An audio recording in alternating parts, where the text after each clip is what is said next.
What's up, guys? This is Stravers from Katastro, and you are watching Wheeler's Weekend Jams live and direct.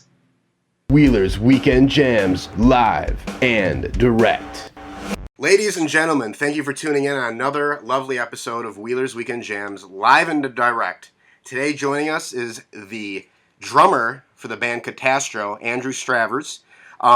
Straight out of Tempe, Arizona, Katastro formed back in 2007, blending smooth and dynamic sounds of hip-hop, blues, funk, and rock, creating their own recipe. From their early EP, Gentle Predator, in 2011, with rhythmic beats and a funky sensation, as if the Red Hot Chili Peppers passed the mic down to Katastro to lead the way. From then on, coming out with No Mud, No Lotus in 2014, Katastro strikes again with pushing boundaries with more diverse qualities of pop, dance, and jazzy hits. Katastro is taking the world by surprise and releasing their brand new album, Strange Nights, on September 30th. Andrew, man, thank you so much for joining us today. Thank you, man. Thank you.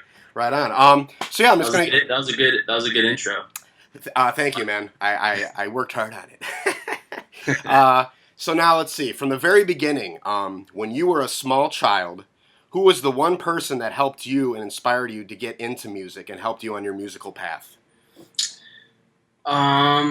Probably my uncle, who he played the drums.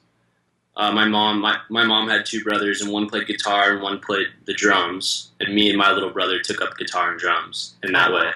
Oh, wow. I remember being like 4 years old and playing on his drums in his house in New York when we were growing up. I think that was like my first intro to anything musical. Yeah. So yeah. High five to your uncle. Family, yeah. Awesome, sure. Man. Now let's just get right into this. Tell us about your guys' new album, Strange Nights. You guys actually worked with Kaleo from Pepper. How was it working with him? It was awesome, dude. Yeah. Kaleo is such a rad dude. He brought so much positivity and like good energy into the recording process. It actually this all began when we did the Pepper Dirty Head summer tour like 2 summers ago. Okay. At the end of the tour, I remember I forget where the last show was of the tour, but I remember being backstage and Kaleo grabbed me and he's like, "You guys are gonna come to our studio and record an album and we're gonna put it out on our record label." And I was like, he's probably drunk and just gonna forget about this tomorrow. That's awesome. But no, dude, like yeah, I remember him saying that, and then like a year later, they hit us up, and like since we've gotten to play shows with Pepper, we've become friends with Yasad and Kaleo and Brett, and like they're just super awesome dudes. Yeah. And they just really wanted to help us out, and they're like, dude, let's do this, and so we planned some time to go out to California. We went out, and I think it was in January. We went out and stayed there for 2 weeks in Redondo Beach and recorded the whole album with.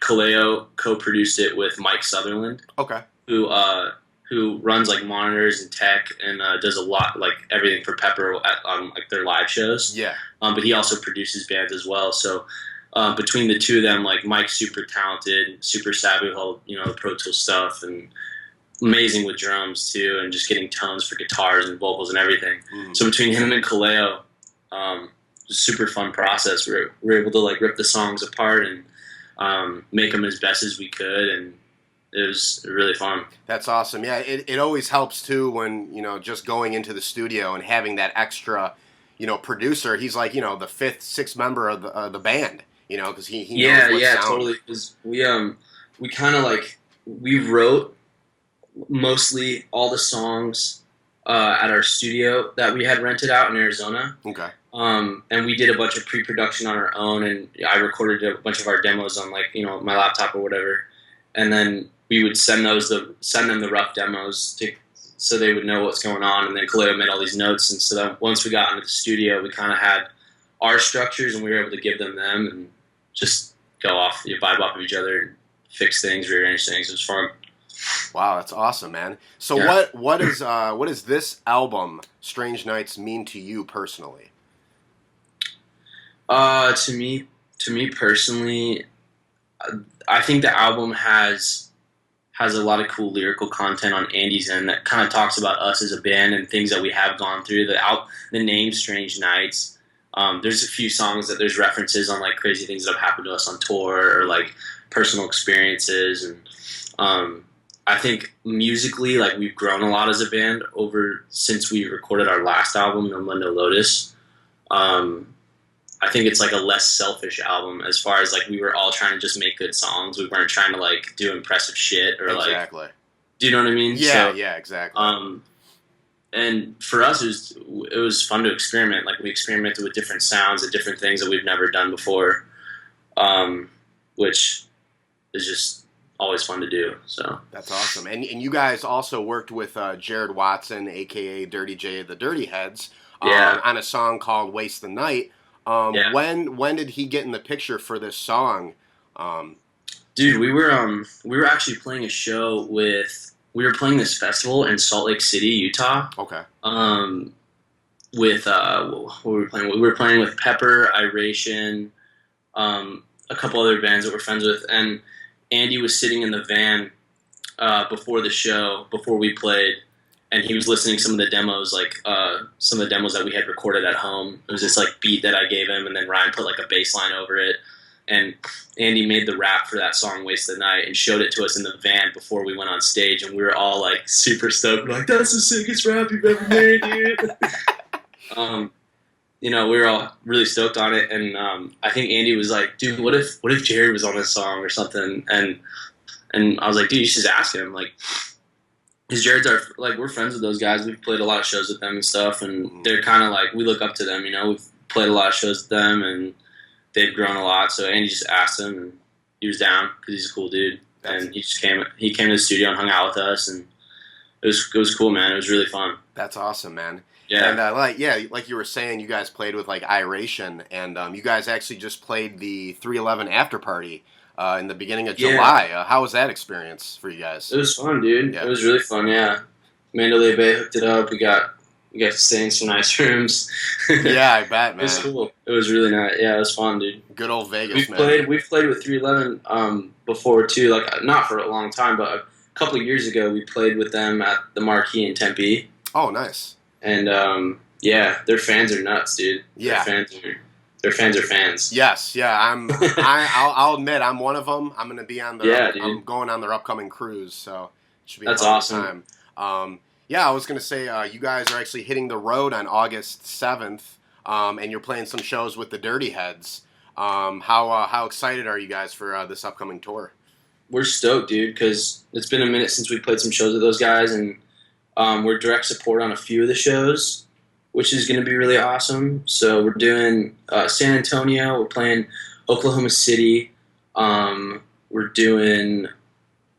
I wish I could remember all of them. I know we're doing Red Rocks. Yes, that's awesome. We're not direct support on that one. We're doing that one with, I think it's us, Congos, Expendables, and Dirty Heads.